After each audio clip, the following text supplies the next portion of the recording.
Ayan, dito po tayo, sa isang kaibigan. Tatanungin natin siya kung siyempre yung vlog naman natin ay para ho sa mga naniniwala lang. Bali, brother, tatanungin kita, may gaano ka nakatagal sa larangan ng spiritual o sa pagiging antingero mo? Baka kayo 30 taon na. 30 taon na. Pero sa angkan nyo, meron ka talagang pinagmulang angkan na mahilig sa agimat. Tiyuhin mo.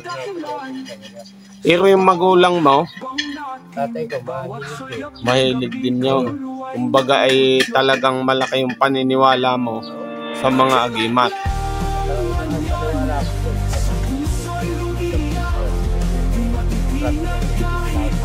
Hindi talaga putukan ng bala. Kumbaga kaya yung naanuhan mo yun, nagnaniwala ka na. Kumbaga. Pero yung sa mga gamit mo, may napatunayan ka na talagang 3 beses na. sa mga gamit mo na talagang Infinito, STM, Sagrada. Hindi, yung perinoteksyonan ka, nakakanas ka na ng ganon. Meron na. Sa mga panganib. Oo, sa mga halimbawa, aksidente, ganyan. Marami. Ayun. Sa mga sa gulo. Sa gulaw talagang kabado. Ikilingin naman ginarong panggarutin yung balik. Oo, pero nasaktan ka din. Konti lang. Meron dyan ang pagpagla. Oo, pero malakas yung pagkakapalo. Oo. Dala ko lang yung pagkabuhay. Pagkabuhay na medalyon. Balaban. Ang likod ay santok. Perhing nagpapasuso. Hindi pa. Pinita na yung may 7 anghel. malaki. Oo. Malawis yung may kapa. Oo, yung may kapa. Ayun. Pero sa mga mutya ng kalikasan, may encounter ka na din na talagang naproteksyonan ka. Meron. Yung bato mo. Malakas. Oo. Sa katawan, napakalakas ang katawan mo pagka. Katawan. Malakas pa rin. Pero dapat yon, dapat nakakwenta sa iyo. Ang tali ko gusto mo, ibabad mo na sa to. Yung parang ibababad lang siya, Hindi mo siya dala, basta pag-alis ka, mo. Pero yung mismong nag-umpisa ka, ilang taong ka nun? Mga edad akong 14 anyos, nung ako humilig. 14 anyos.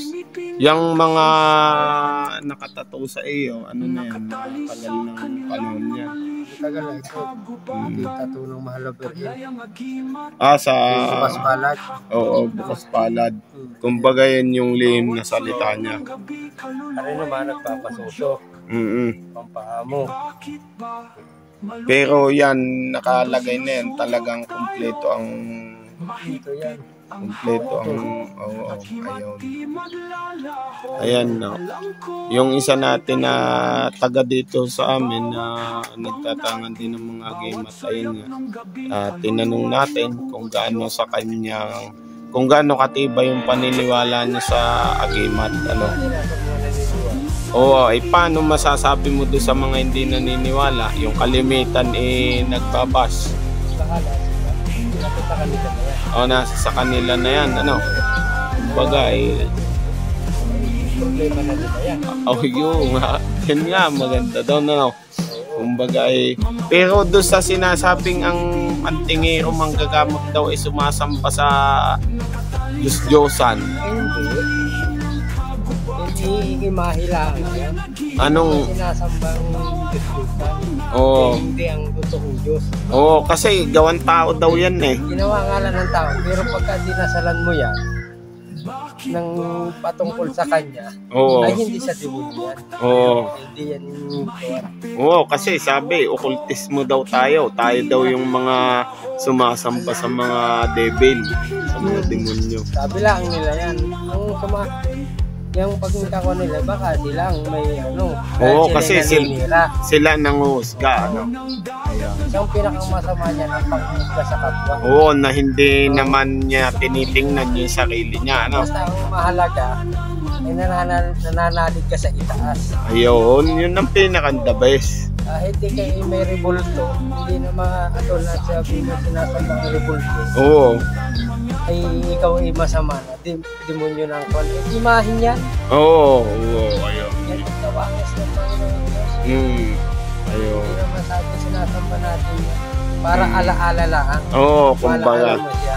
Tsaka yun nga, ginagamit naman sa mabuti, ano. Depende pa din sa may tangan, ano. Pag may... Gamitin mo sa kasunod, nasa sa kanila na yun. Oo, ibig sabihin, talagang yun ang mga dapat tawaging sumasamba, ano.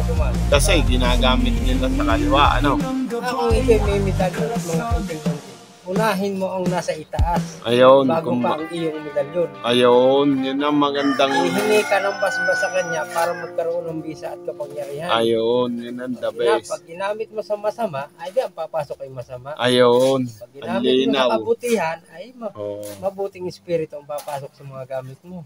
Yan, mga kamangyan, napakalinaw ng paliwanag ni bro, ano.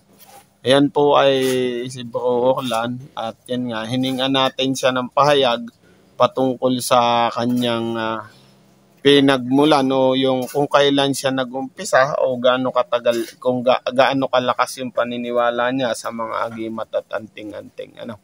Yan, marami po salamat sa lahat.